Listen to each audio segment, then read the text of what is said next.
नमस्कार, स्वागत है आपका इंडिया न्यूज बिजनेस पर और मैं हूं आपके साथ दीक्षा राठौर। आइए नजर डालते हैं आज की टॉप 10 खबरों की ओर। लोकतंत्र का पर्व शुरू हो चुका है। लोकसभा चुनाव के पहले चरण के लिए मतदान आज 19 अप्रैल शुक्रवार को डाले जा रहे हैं। पहले चरण में कुल 21 राज्यों की 102 सीटों पर वोटिंग होनी है। इन 21 राज्यों में स्क्रीन पर दिख रहे राजस्थान, उत्तर प्रदेश, बिहार, असम समेत तमाम राज्यों के नाम शामिल है। पहले फेज के लिए मतदान का समय सुबह 7 बजे से शाम 6 बजे तक का रखा गया है। हालांकि कुछ इलाके ऐसे भी हैं जहां वोट डालने का अंतिम समय अलग अलग है। चुनाव आयोग के मुताबिक इलेक्शन के पहले फेज में कुल 1625 कैंडिडेट्स मैदान में हैं, जिनमें 1491 पुरुष और 134 महिला उम्मीदवार हैं। इनमें महिलाएं केवल 8% है। बता दें कि देश की 543 सीटों के लिए चुनाव कुल 7 चरणों में संपन्न कराए जाएंगे और 4 जून को चुनाव के नतीजे सामने आएंगे। मार्च 2024 तक देश भर में डीमेट अकाउंट्स की संख्या बढ़कर 15.138 करोड़ हो गई है। सीडीएसएल और एनएसडीएल के नंबर्स के अकॉर्डिंग अकेले मार्च 2024 में 31.30 लाख नए डीमेट अकाउंट्स खोले गए। फरवरी के आखिर में ये नंबर 14.825 करोड़ था। फिस्कल ईयर 2023-24 की अगर बात करें तो इस एक साल में टोटल 3.69 करोड़ नए अकाउंट्स जोड़े गए। इस बढ़ोतरी के रेट को देखें तो पिछले वित्त वर्ष के हर महीने में करीब 30.70 लाख नए डीमेट अकाउंट्स ओपन हुए। फाइनेंशियल ईयर 2022-23 के मुकाबले इसमें 32.25% की बढ़ोतरी हुई है। मार्च 2023 तक देश भर में 11.45 करोड़ डीमेट अकाउंट्स थे। डीमेट अकाउंट्स ओपनिंग में फाइनेंशियल ईयर 2024 के आखिरी 4 महीनों में सबसे ज्यादा तेजी रही। दिसंबर से मार्च के बीच हर महीने एवरेज 40 लाख अकाउंट्स खोले गए। अकेले जनवरी में सबसे ज्यादा 46 लाख नए डीमेट अकाउंट देश भर में ओपन हुए। ईपीएफओ से जुड़े करोड़ों लोगों के लिए एक अच्छी खबर है। ईपीएफओ ने पीएफ विड्रॉल के नियमों में कुछ बदलाव किया है, जिसके चलते अब इलाज के लिए पीएफ अकाउंट से पैसे निकालना बेहद आसान हो जाएगा। नए नियमों के मुताबिक ईपीएफओ मेंबर मेडिकल जरूरतों के लिए आसानी से ज्यादा पैसे विड्रॉल कर पाएंगे। ईपीएफओ की तरफ से ये बदलाव पैराग्राफ 68G के तहत ऑटो क्लेम प्रोसेसिंग की लिमिट को लेकर है। ईपीएफओ ने इस बारे में 16 अप्रैल को एक सर्कुलर भी जारी किया है। इसमें बताया गया है कि पहले जहाँ पीएफ अकाउंट से पैसे निकालने की लिमिट 50,000 रुपए थी, उसे बढ़ाकर 1 लाख रुपए कर दिया गया है।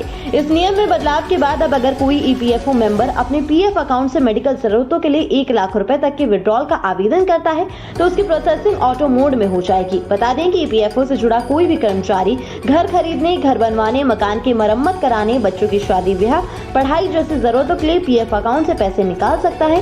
इसके अलावा वो अपने या खुद पर निर्भर किसी करीबी के इलाज के लिए भी पीएफ अकाउंट से विड्रॉ कर सकता है। 15,000 में बुलेट और 9,000 में स्प्लेंडर। जी हाँ, नोएडा पुलिस ने एक बाइक लिफ्टर गैंग को पकड़ा है जो दिल्ली एनसीआर में 2 व्हीलर चुराकर उत्तर प्रदेश में बेचता था। पुलिस का कहना है कि गिरोह के 3 सदस्यों को अरेस्ट किया गया है, जिनके पास से कई 2 व्हीलर्स मिले हैं। पुलिस इन आरोपियों से पूछताछ में जुटी है। पुलिस अधिकारियों ने बताया कि बाइक लिफ्टर गैंग ने चोरी की गई रॉयल एनफील्ड बुलेट को 15,000 रुपए में बेचा, जबकि हीरो स्प्लेंडर को केवल 9,000 से 10,000 रुपए में अलीगढ़, फर्रुखाबाद, एटा जैसे जिलों में बेचा। गैंग के पास से कुल 20 बाइक बरामद की गई है। सूरजपुर पुलिस स्टेशन में गैंग के बारे में सूचना मिली थी। इसके बाद पुलिस ने आरोपियों को पकड़ लिया। आरोपी एटा जिले के रहने वाले हैं। ये लोग गौतम बुद्ध नगर एनसीआर इलाके से वाहन चुराते थे और उन्हें यूपी के जिलों में बेच देते थे और आरोपियों के खिलाफ पहले से भी अलग अलग पुलिस स्टेशन में केस दर्ज है। आईपीएल 2024 में 18 अप्रैल को पंजाब किंग्स बनाम मुंबई इंडियंस के बीच मुकाबला हुआ। इस मैच को मुंबई ने रोमांचक अंदाज में 9 रनों से जीता, लेकिन हार्दिक पांड्या को मैच के बाद तगड़ा झटका लग गया है। जी हां, मुंबई इंडियंस के कप्तान हार्दिक पांड्या पर बीसीसीआई ने 12 लाख रुपए का जुर्माना ठोक दिया है। मुल्लानपुर में खेले गए मैच में मुंबई इंडियंस को स्लो ओवरवेट के चलते लाखों का ये जुर्माना लगाया गया। पंजाब किंग्स के खिलाफ मुंबई की टीम तय समय पर ओवर पूरे नहीं कर पाई थी, जिस वजह से हार्दिक पांड्या के खिलाफ बीसीसीआई ने एक्शन लिया है। ये मुंबई इंडियंस की मौजूदा सीजन में पहली गलती रही, जिसकी वजह से बीसीसीआई ने हार्दिक पांड्या पर 12 लाख रुपए का जुर्माना ठोका। अगर दूसरी बार मुंबई की टीम ये गलती करती है तो कप्तान हार्दिक पर 12 लाख की जगह 24 लाख रुपए का जुर्माना ठोका जाएगा और उनके अलावा बाकी खिलाड़ियों को भी दंड मिलेगा।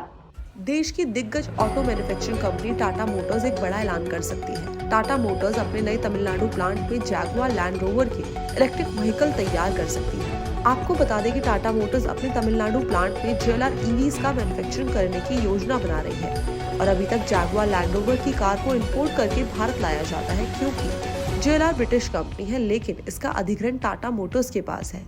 अगर टाटा मोटर्स भारत में JLR की कार को बनाने लग जाएगी तो हो सकता है आने वाले टाइम पे कार का जो करंट प्राइस है उसके मुकाबले वो सस्ती मिलने लगे। टाटा मोटर्स अपने तमिलनाडु प्लांट में जैगुआर लैंड रोवर की गाड़ियों को मैन्युफैक्चरिंग करेगी। इस प्लांट की नई फैसिलिटी में लग्जरी कार को तैयार किया जाएगा। अब ऐसा भी बताया जा रहा है कि इस प्लांट का अनुमानित निवेश करीबन $1 बिलियन का होगा। मार्च में टाटा मोटर्स तमिलनाडु में नई मैन्युफैक्चरिंग फैसिलिटी में निवेश करने की योजना बना रही थी। हालांकि कंपनी ने ये नहीं बताया कि इस प्लांट में कौन कौन से मॉडल्स को तैयार किया जाएगा। इजराइल और ईरान के बीच तनाव बढ़ गया है। खबर है कि हफ्ते भर बाद इजराइल ने ईरान पर जवाबी कार्यवाही की है और इस्फहान समेत कई इलाकों में मिसाइलें दागी है। हालांकि ईरान ने दुश्मन देश के हमले से साफ इनकार कर दिया है। एक ईरानी अधिकारी ने न्यूज एजेंसी रॉयटर्स को बताया है कि ईरान के खिलाफ कोई मिसाइल हमला नहीं किया गया। उन्होंने दावा किया कि ईरान के एयर डिफेंस सिस्टम की वजह से इस्फहान में ब्लास्ट की आवाज सुनाई दी है। इस्फहान या देश के किसी भी हिस्से में बाहर से कोई हवाई हमला नहीं हुआ है। ईरान ने यह भी दावा किया है कि उसने इजराइल हमले की सूचना के बाद कई ड्रोन मार गिराए हैं। दरअसल पिछले कुछ दिन से इजराइल को घेरने के लिए ईरान ने चौतरफा हमला किया था, जिसके बाद मध्य पूर्व में बड़े स्तर पर संघर्ष की आशंका बढ़ गई थी। ईरान ने 13 अप्रैल को इजराइल पर मिसाइल और ड्रोन अटैक किए थे। ईरान ने इजराइल पर 300 से ज्यादा अलग अलग तरह के ड्रोन हमले किए थे। इस हमले के तुरंत बाद इजरायली सेना ने एयर डिफेंस सिस्टम को एक्टिवेट कर दिया था। प्रधानमंत्री Narendra Modi, central home minister Amit Shah और सपा प्रमुख अखिलेश यादव सहित कई बड़े नेताओं ने देश की जनता से अधिक मतदान करने की अपील की है। पीएम नरेंद्र मोदी ने एक्स पर पोस्ट कर कहा, लोकतंत्र का सबसे बड़ा उत्सव आज शुरू हो रहा है। लोकसभा चुनाव के पहले चरण के मतदान में 21 राज्यों और संघ शासित प्रदेशों की 102 सीटों के लिए वोट डाले जा रहे हैं। इन सभी सीटों के मतदाताओं से आग्रह है कि वे अपने मताधिकार का प्रयोग जरूर करें। वहीं गृह मंत्री अमित शाह ने कहा है कि आज एक महत्वपूर्ण दिन है क्योंकि देश में पहले चरण का मतदान हो रहा है। इस चरण में मतदान करने वाले सभी मतदाताओं से मेरी अपील है कि भारी संख्या में मतदान करें, क्योंकि आपका एक एक वोट एक सुरक्षित, विकसित और आत्मनिर्भर भारत को बनाने की ताकत रखता है। अखिलेश यादव ने मतदाताओं से कहा कि अपने सुनहरे भविष्य के लिए वोट जरूर डालें। वहीं राहुल गांधी ने एक्स पर पोस्ट कर कहा कि आज पहले चरण का मतदान है। आपका एक एक वोट भारत के लोकतंत्र, आपके आने वाली पीढ़ियों का भविष्य तय करने जा रहा है, इसलिए बाहर निकलें और वोट करें। अरविंद केजरीवाल को लेकर आम आदमी पार्टी ने केंद्र सरकार और तिहाड़ जेल प्रशासन पर गंभीर आरोप लगाए हैं। आम आदमी पार्टी की नेता आतिशी का कहना है कि जेल में केजरीवाल को जान से मारने की साजिश रची जा रही है और शुगर पेशेंट होने के बावजूद उन्हें इंसुलिन नहीं दिया जा रहा। इस आरोप के बाद दिल्ली के एसपी ने तिहाड़ जेल प्रशासन से 24 घंटे के अंदर पूरी रिपोर्ट की मांग की है। इसके साथ ही उन्होंने इन आरोपों पर गंभीर चिंता भी जताई है और एसपी ने आश्वासन दिया है कि सीएम के स्वास्थ्य के साथ कोई भी ढिलाई बर्दाश्त नहीं की जाएगी। वहीं तिहाड़ प्रशासन के मुताबिक सारे आरोप बेबुनियाद है।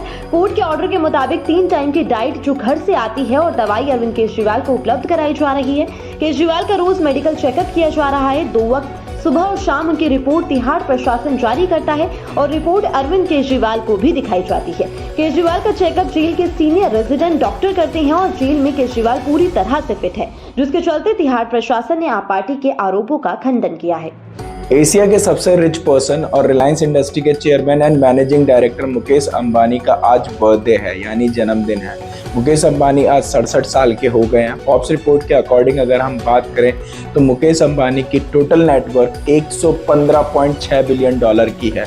दुनिया के सबसे अमीर लोगों की लिस्ट में मुकेश अंबानी 11वें नंबर पर है। ये लगातार बिलियनियर लिस्ट में बने हुए हैं। आपको बता दें कि मुकेश अंबानी का जन्म 19 अप्रैल 1957 में हुआ था।